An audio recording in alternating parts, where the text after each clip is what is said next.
You are watching Live OK Television. Life okay समाचारको साथमा Balvatika school Pepsicola learning made simple Jiva life to your style wellness mall natural way to improve your health. नमस्कार, life okay समाचारमा स्वागत छ। सुरुमा मुख्य समाचार। थप 1239 जनामा कोरोना संक्रमण पुष्टि। नेकपा एकीकृत समाजवादीद्वारा 7 उपाध्यक्ष सहितको पदाधिकारी चयन। राष्ट्रिय सभा बैठकद्वारा विनियोजन विधेयक 2078 पारित।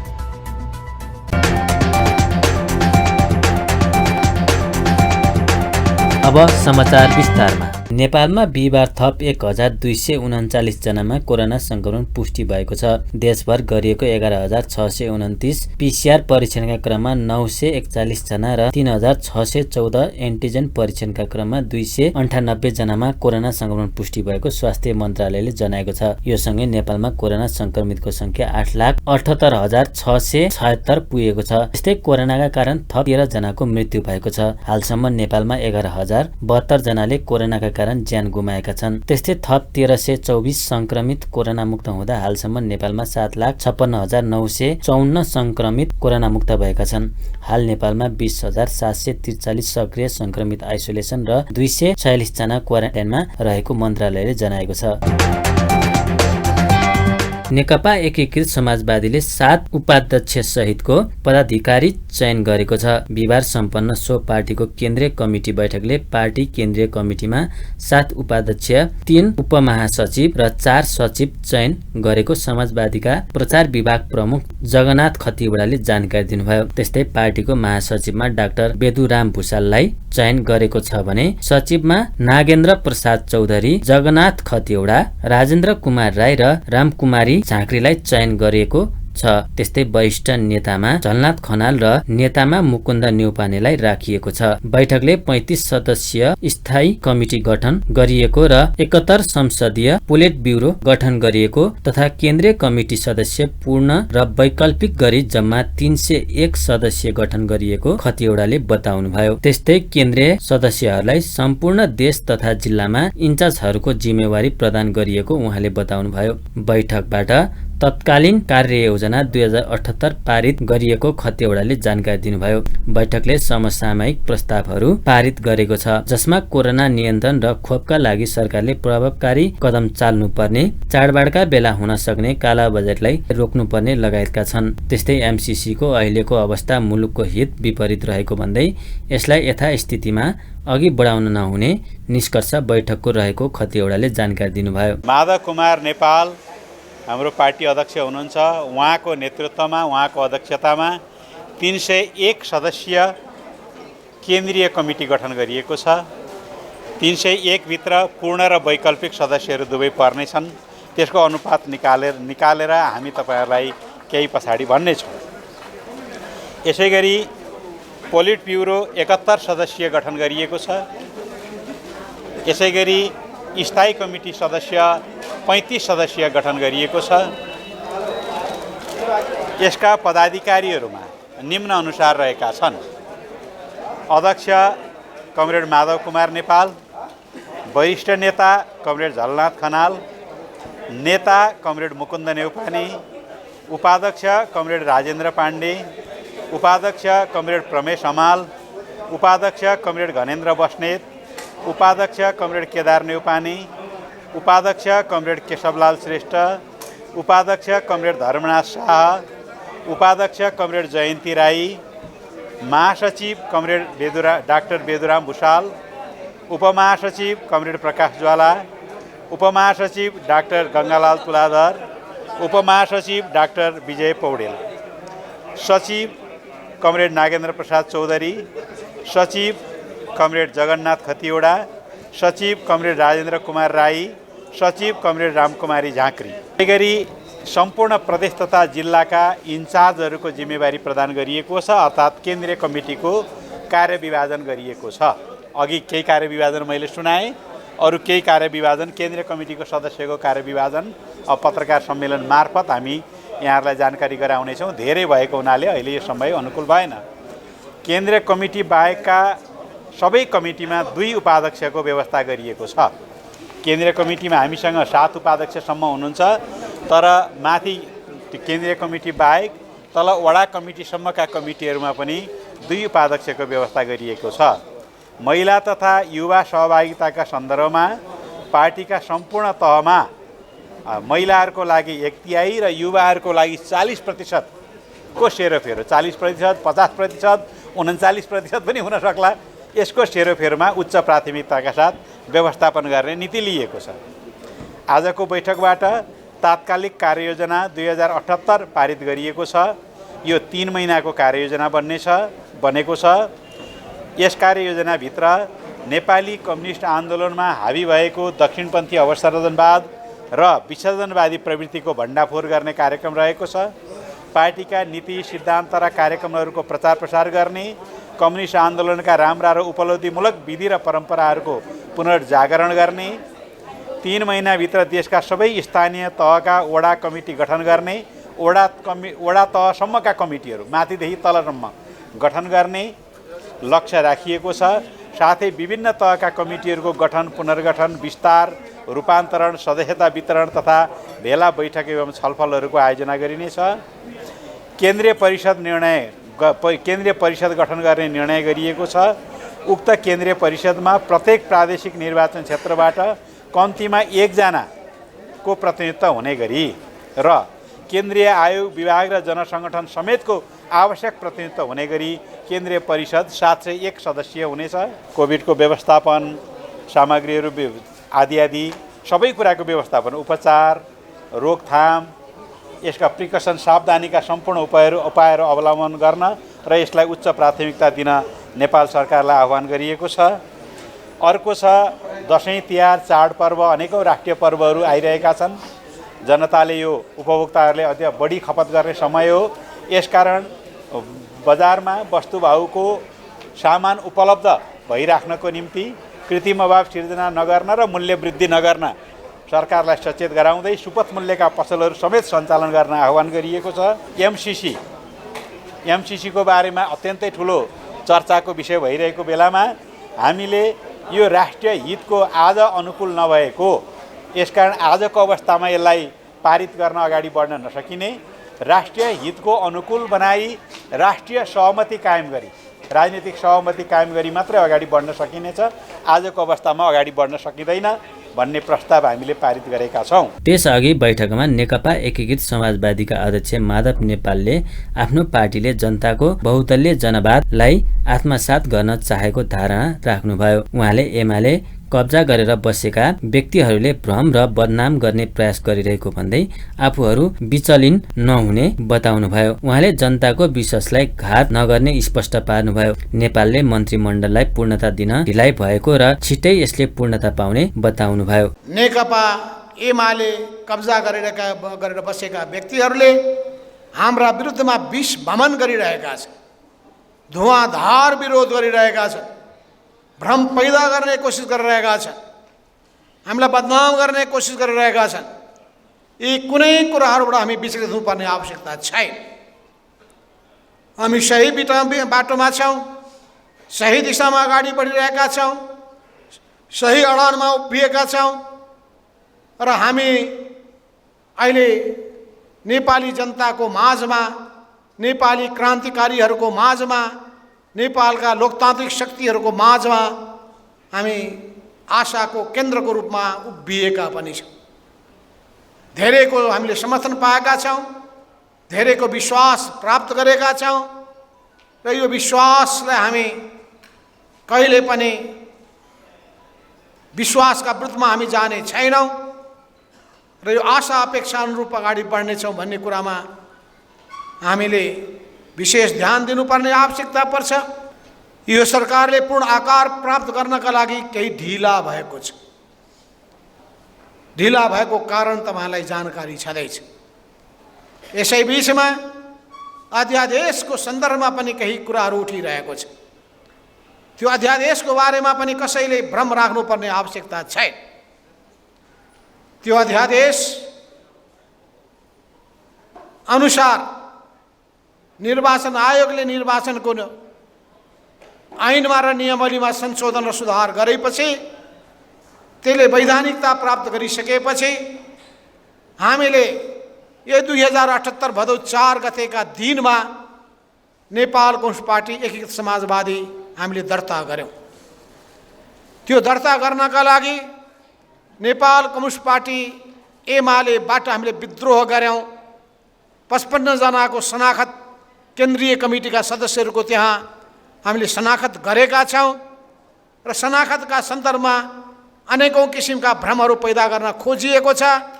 त्यस्तो कुनै भ्रममा पर्नुपर्ने आवश्यकता छैन। एकातर्फ केन्द्रीय कमिटीको 55 जना भनेपछि 203 को सङ्ख्याको 55 भनेको झन्डै 27% हो। 20% त्योभन्दा बढी केन्द्रीय सदस्यहरू वा सङ्घीय संसदका 20% वा बढी भनिसकेपछि पछिल्लो कालमा सङ्ख्या समेत जोड्दाखेरि हाम्रो सङ्ख्या 32 पुगेको छ। प्रतिनिधि सभाका 24 जना र राष्ट्रिय सभाका 8 जना गरी 32 पुगिसकेपछि त्यस हिसाबबाट पनि हेर्ने हो भने दुईटै हिसाबबाट हाम्रो सङ्ख्या पुगेको छ। तर शनाखत गर्नुपर्ने बेलामा त्यो सङ्ख्या 30 मात्रै भएको हुनाले 20% पुगेन भन्ने ठाउँ छ। तर वा भन्ने कुराले गर्दाखेरि कुनै एउटाको 20% भन्दा बढी भइसकेपछि त्यसले वैधानिकता प्राप्त गर्ने भएको हुनाले हामी विधानतः संविधानतः हामी नयाँ पार्टीको रूपमा नेकपा एमालेबाट विद्रोह गरेर अलग भएको एउटा पार्टीको रूपमा दर्ता भएका छौँ। यसले आफ्नो राष्ट्रिय व्यापी रूपमा गतिविधि अगाडि बढाइसकेको छ। यसका सङ्गठनात्मक गतिविधिहरू, वैचारिक गतिविधिहरू धमाधम अगाडि बढेका छन्। त्यसै अनुसार प्रदेश सभाका सदस्यहरूको शनाखतको कार्य सम्पन्न भएर हामीसँग सामेल भएकाहरूको सङ्ख्यालाई हेर्दा सुदूरपश्चिम प्रदेशमा सबैभन्दा ठुलो प्रदेश सभाको दलको रूपमा हामी स्थापित भएका छौँ। त्यहाँ हाम्रो दल दर्ता भइसकेको छ, दलको नेता चयन भइसकेको छ। त्यसै गरी प्रदेश नम्बर यो 3 बागमती प्रदेशमा पनि हामीले अर्को संसदीय दल निर्माण गरिसकेका छौँ, दलको नेता चुनिसकेका छौँ, दल दर्ता गरी त्यहाँ दर्ता भइसकेको छ, संसदीय दलको दर्ता भइसकेको छ र त्यस हिसाबले त्यहाँ पनि हाम्रो अर्को दलको रूपमा क्रियाशील रहेको छ। 1 नम्बर प्रदेशमा पनि त्यही अवस्था विद्यमान छ। त्यहाँ पनि हाम्रो दल दर्ता भएको छ, दलको नेताको चयन भएको छ र हामी यो दुईटै प्रदेशमा सरकार बनाउन 1 र बागमतीमा हामी अगाडि बढिरहेका छौँ। केही दिनमै त्यसलाई पनि मूर्त रूप प्रदान गरिनेछ। त्यसै गरी अरू प्रदेशहरूमा प्रदेश नम्बर 2 मा पहिलेदेखि नै हामी एमालेभन्दा ठुलो दलको रूपमा रहि नै रहेका छौँ। त्यहाँ दलको नेता हामीले चयन गरेर त्यहाँ पनि प्रदेश सभाको संसदीय दलको दर्ता हामीले सचिवालयमा त्यहाँको सचिवालयमा गरि नै सकेका छौँ। नेकपा एकीकृत समाजवादीले केन्द्रीय परिषद गठन गर्ने निर्णय गरेको छ, जसमा प्रत्येक प्रादेशिक निर्वाचन क्षेत्रबाट कम्तीमा 1 जना, केन्द्रीय आयोग, विभाग, जनसङ्गठनको समेत आवश्यक प्रतिनिधित्व हुने गरी जम्मा 701 सदस्य हुने बताइएको छ। पार्टीमा अनुशासन, निर्वाचन र लेखा गरी 3 आयोग रहने र ती आयोगहरू बढीमा 35 सदस्य गठन गरिने समाजवादीले जनाएको छ। राष्ट्रिय सभा बैठकले विनियोजन विधेयक 2078 लाई पारित गरेको छ। बिहिबार बसेको बैठकमा अर्थमन्त्री जनार्दन शर्माले प्रतिनिधि सभाबाट सन्देशसहित प्राप्त विनियोजन विधेयक 2078 लाई पारित गरियोस् भन्ने प्रस्ताव प्रस्तुत गर्नुभएको थियो। त्यस्तै बैठकमा राष्ट्रिय सभा अध्यक्ष गणेश तिमल सिन्हाले राष्ट्रपतिको कार्यालयबाट प्राप्त मन्त्री परिषद गठन सम्बन्धी पत्रको व्यवहार पढेर सुनाउनु भएको थियो। त्यसअघि बैठक प्रारम्भ हुनासाथ एमालेका राष्ट्रिय सभा सदस्यहरूले उठेर विरोध जनाएका थिए। बैठकमा एमाले राष्ट्रिय सभा सदस्य कोमल ओलीले सभामुख अग्नि प्रसाद सापकोटाको भूमिकाप्रति तीव्र असन्तुष्टि व्यक्त गर्दै सभामुखले राजीनामा नदिएसम्म समस्याको समाधान नहुने बताउनु भएको थियो। त्यस्तै राष्ट्रिय सभा अध्यक्ष तिमल सिन्हाले संसदमा देखिएको गतिरोधको अन्त्य गर्न प्रधानमन्त्री शेरबहादुर देउवाको ध्यानाकर्षण गराउनु भएको छ। सम्माननीय अध्यक्ष महोदय, अध्यक्ष महोदयको अनुमतिले प्रतिनिधि सभाबाट सन्देशसहित प्राप्त विनियोजन विधेयक 2078लाई पारित गरियोस् भन्ने प्रस्ताव सभा समक्ष पेश गर्दछु। धन्यवाद। माननीय सदस्यहरू, अब यो प्रस्तावलाई निर्णयार्थ प्रस्तुत गर्दछु। माननीय सदस्यहरू, प्रतिनिधि सभाबाट सन्देशसहित प्राप्त विनियोजन विधेयक 2078लाई पारित गरियोस् भन्ने प्रस्तावको पक्षमा हुने माननीय सदस्यहरूले हुन्छ भन्नुहोला र यसको विपक्षमा हुने माननीय सदस्यहरूले हुन्न भन्नुहोला। यो प्रस्तावको पक्षमा हुने माननीय सदस्यहरूले हुन्छ भन्नुहोस्। यो प्रस्तावको विपक्षमा हुने माननीय सदस्यहरूले हुन्न भन्नुहोस्। हुन्छ भन्ने पक्षका माननीय सदस्यहरूको बहुमत भएकोले प्रतिनिधि सभाबाट सन्देशसहित प्राप्त विनियोजन विधेयक 2078लाई पारित गरियोस् भन्ने प्रस्ताव बहुमतले पारित भएको घोषणा गर्दछु।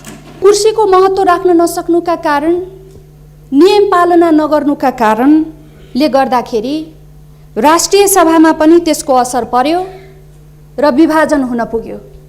सम्माननीय अध्यक्ष महोदय, मेडिकल साइन्समा कुनै मानिसलाई ज्वरो आयो भने बिरामीलाई तातो पानीले टाउको सेकाउँदा पनि निको हुन्छ। कतिलाई सिटामोल खानुपर्छ, कतिलाई एन्टिबायोटिक दिनुपर्छ, कतिलाई इन्जेक्सन लगाउनुपर्छ र कतिलाई अपरेसनै गर्नुपर्छ। अहिले प्रतिनिधि सभालाई सभामुखज्यूले बिरामी बनाउनु भएको छ। यही सभामुखज्यूको कारणले यो रोग बढ्दै गयो भने सिटामोलले पनि भ्याउँदैन, एन्टिबायोटिकले पनि भ्याउँदैन र इन्जेक्सनले पनि भ्याउँदैन र अपरेसनै गर्नुपर्छ। सम्मान्य अध्यक्ष महोदय, अपरेसन गर्ने भनेको सभामुखज्यूले राजीनामा दिने कुरा हो। अब यो कुरा जसले बिरामी बनाइरहेको छ, जसले भाइरस बढाइरहेको छ, उसले सोच्ने कुरा हो, अर्थात् सभामुख महोदयले सोच्नु पर्यो। सम्मान्य अध्यक्ष महोदय, यदि यो भाइरसलाई समयमै नियन्त्रण गरिएन भने अरू पार्टीहरूमा पनि जान्छ। अरू पार्टीमा जानु भनेको नेपालका राजनैतिक पार्टीहरू अस्थिर हुन्छन्। नेपालका राजनैतिक पार्टीहरू अस्थिर हुनु भनेको नेपालका सरकारहरू अस्थिर हुन्छन् र सरकारहरू अस्थिर हुनु भनेको नेपालको संसदीय प्रणालीको अन्त्य हुन्छ। सम्मान्य अध्यक्ष महोदय, यो भनेको मानिसको शरीरभित्र लङ्समा भएको 4th स्टेजको क्यान्सर हो। यो क्यान्सरलाई कुनै पनि औषधिले काम गर्दैन, तसर्थ यसलाई रोक्नुपर्ने हामी सांसदहरूको कर्तव्य हो। सम्मान्य अध्यक्ष महोदय, हुन त राष्ट्रिय सभा बौद्धिक कुराहरूलाई पूर्णता गर्ने सदन हो। प्रतिनिधि सभामा भएको अपुगलाई यसले पूर्ण गर्ने काम गर्छ। तथापि सभामुखका कारणले गर्दाखेरि हाम्रो राष्ट्रिय सभा पनि आज विभाजन हुन पुगेको छ। त्यसकारण हामी यो क्यान्सरलाई रोक्न चाहन्छौँ। यो रोक्नका निम्ति कठोर निर्णय गर्नुपर्ने अवस्था आयो।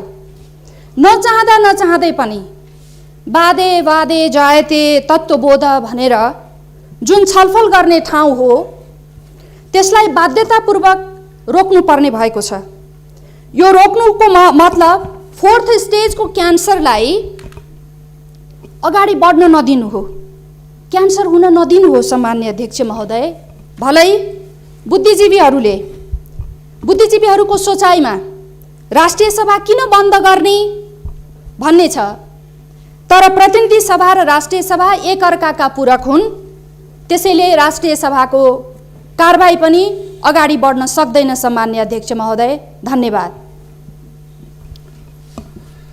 माननीय सदस्यहरू, यहाँहरूले आफ्नो कुरा बारम्बार राख्नु भएको छ। म नेपाल सरकार सम्माननीय प्रधानमन्त्रीज्यूलाई यो समस्या समाधानको लागि वार्ता र सहमतिबाट अगाडि बढ्नको लागि, अग्रसर हुनको लागि आग्रह गर्दछु। यहाँहरू बसेर हाउसलाई नियमित चलाउनको लागि सहयोग गरिदिन पनि म अनुरोध गर्दछु। यहाँहरू कुरा राख्नु भएको छ, राष्ट्रले सबैले सुनेको पनि छ र छलफल र संवादबाट नै समाधान निस्कने हो।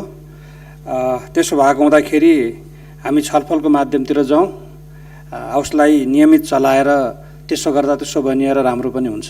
एमाले फुटाउन भूमिका खेलेको र आफ्ना 14 सांसदलाई सभामुखले कारबाही नगरेको भन्दै एमाले संघीय संसदको दुवै सदनमा निरन्तर विरोध गरिरहेको छ। राष्ट्रिय सभाको अर्को बैठक असोज 8 गते शुक्रबार बिहान 11 बजे बोलाइएको छ।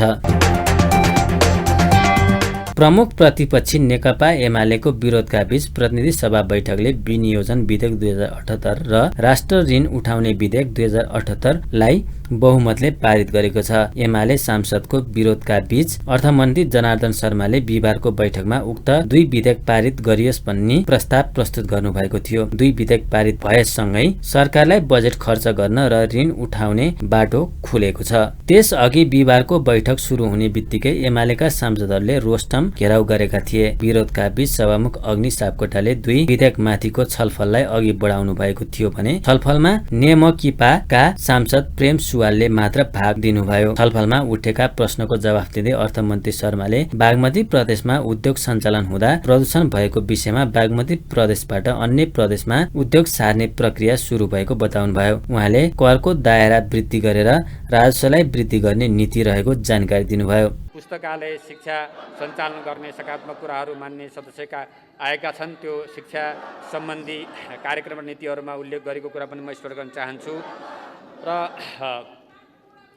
बागमती प्रदेशमा उद्योगहरू सञ्चालन हुँदा यहाँ प्रदूषण भएको कुराहरूमा यस पूर्व नै सरकारले निर्णय गरिसकेको र अन्यत्र सार्ने विषयमा विभिन्न स्थानमा औद्योगिक क्षेत्रहरूको निर्माण भइरहेको र क्रमशः बागमती प्रदेशबाट उद्योगहरूलाई अन्यत्र सार्ने प्रक्रिया प्रारम्भ भएको कुरा पनि म जानकारी गराउन चाहन्छु। राजस्वले आज चालु खर्च पनि नपुग्ने अवस्था जो रहेको छ त्यसमा करको दायरा वृद्धि गरेर राजस्व बढाएर होइन, करको दायरा वृद्धि गरेर हाम्रो राजस्वलाई वृद्धि गर्ने नीति रहेको कुरा पनि म स्पष्ट गर्न चाहन्छु।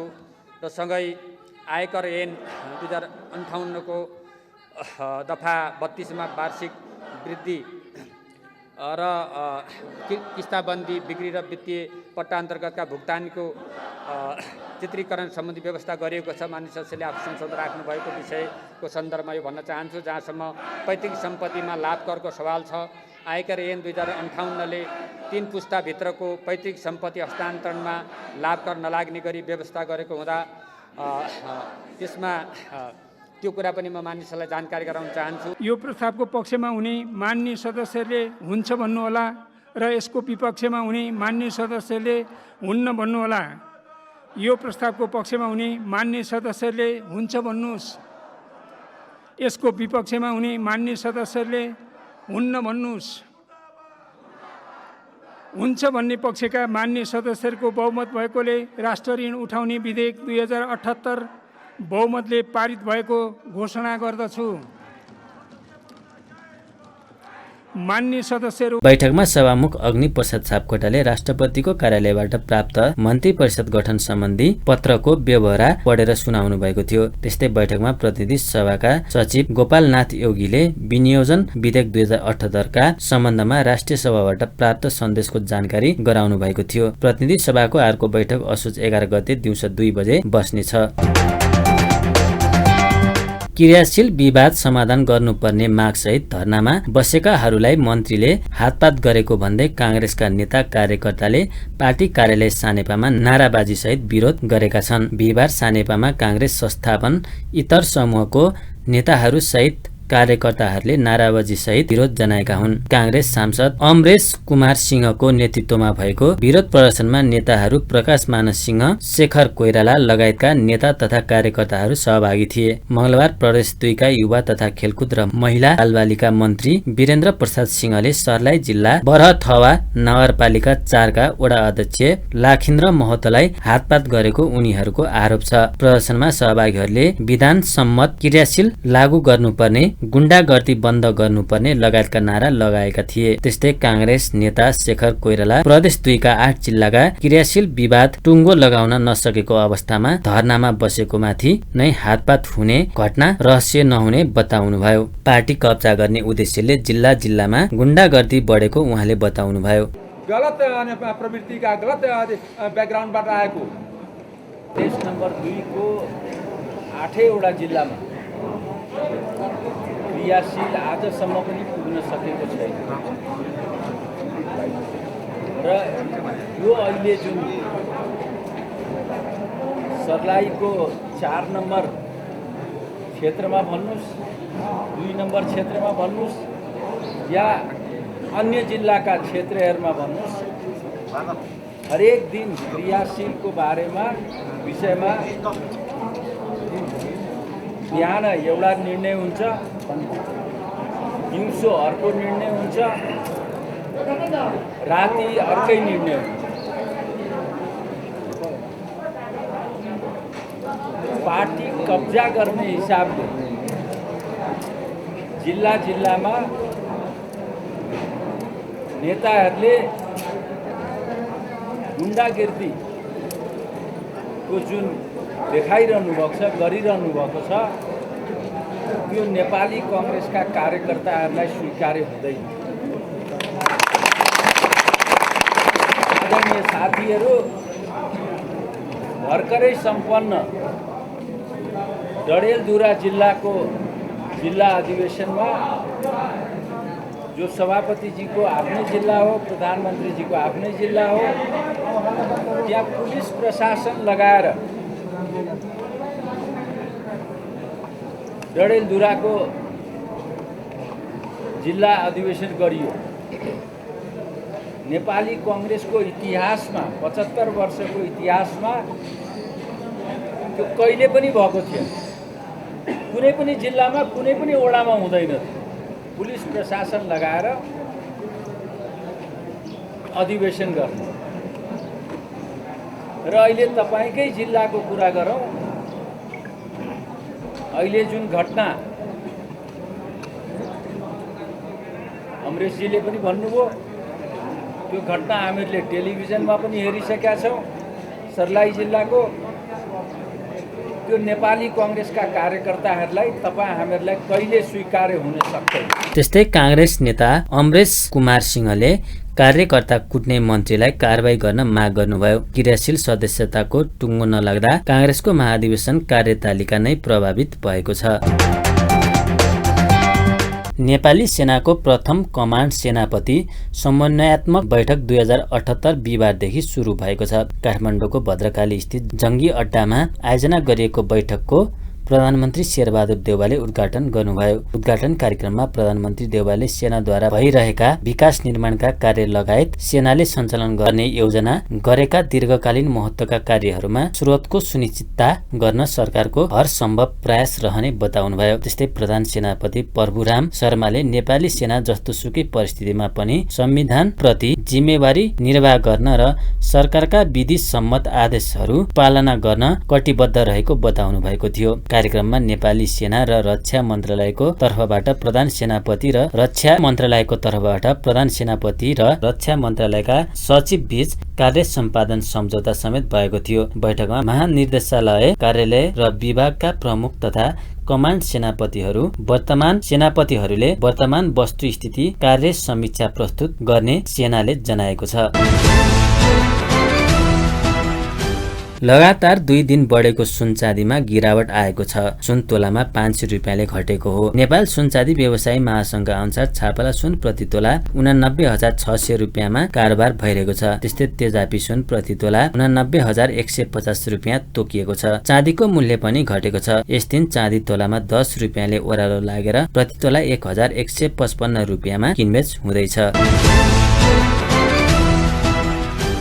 साताको अन्तिम कारोबार दिन नेप्से परिसूचक सामान्य वृद्धि भएको छ। नेप्से परिसूचक 2.70 अङ्कले बढेर 2,819.65 अङ्कमा पुगेको छ। त्यस्तै कारोबारमा आएका 226 कम्पनीको 1,14,14,266 किता सेयर 7,72,63,71,029 रुपियाँमा कारोबार भएको छ। जसमध्ये 75 वटा कम्पनीको सेयर मूल्य बढेको छ भने 142 वटा कम्पनीको सेयर मूल्यमा गिरावट आएको छ। साथै 9 वटा कम्पनीको सेयर मूल्य स्थिर छ। नेप्सेका उपसूचकमा बैंकिङ र फाइनान्स समूह बाहेक सबैमा गिरावट देखिएको छ। 2 वटा वाणिज्य बैंकले लाभांश घोषणा गरेको सकारात्मक प्रभाव बैंकिङ समूहमा देखिएको छ। अन्त्यमा प्रमुख समाचार फेरि एकपटक। थप 1,239 जनामा कोरोना संक्रमण पुष्टि। नेकपा एकीकृत समाजवादीद्वारा 7 उपाध्यक्ष सहितको पदाधिकारी चयन। राष्ट्रिय सभा बैठकद्वारा विनियोजन विधेयक 2078 पारित। हस्त अहिलेका लागि लाइफ ओके समाचार यति नै। हेर्दै गर्नुहोला लाइफ ओके टेलिभिजन। नमस्कार।